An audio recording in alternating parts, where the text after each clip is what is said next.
محترم جناب عاصم مغل صاحب یو کے، السلام علیکم. آپ کے ممنون ہیں کہ آپ نے ہماری ویب سائٹ پر یاد فرمایا. آپ نے پوچھا کہ اپنے مذہب کا دفاع کرنے کے لیے بتائیے کہ حضور صلی اللہ علیہ وسلم اپنی قبر مبارک میں حیات ہیں، اس کا ثبوت کیا ہے؟ دیکھیے میں اس مسئلے کو ذرا تفصیل سے عرض کرتا ہوں. ارشاد باری تعالیٰ ہوا ولا تقولوا لمن يقتل في سبيل الله اموات بل احیاء ولکن لا تشعرون.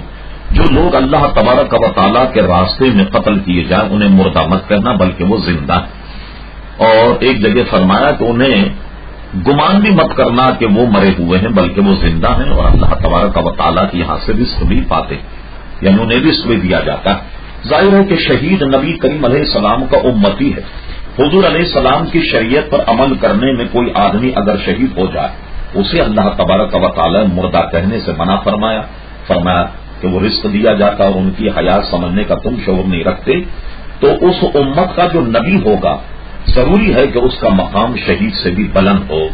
ایک بات. دوسری بات یہ کہ اللہ تبارک و تعالیٰ کے ارشاد ہے وَلَلْآخِرَةُ خَيْرٌ لَكَ مِنَ الْأُولَىٰ. اے میرے محبوب صلی اللہ علیہ وسلم، ہر آنے والی گھڑی آپ کی گزری ہوئی گھڑی سے بہتر ہے. اس سے بھی معلوم ہوتا ہے کہ جو وقت گزر گیا آنے والا وقت نبی کریم صلی اللہ علیہ وسلم کی ہر طور پر بہتر ہوگا. ان دونوں باتوں کو ذہن میں رکھنے کے بعد اب آئیے امام بہقی رحمت اللہ تعالی نے پورا رسالہ لکھا نبی کریم علیہ الصلوۃ والسلام کی حیات میں، یعنی حضور علیہ السلام حیات النبی.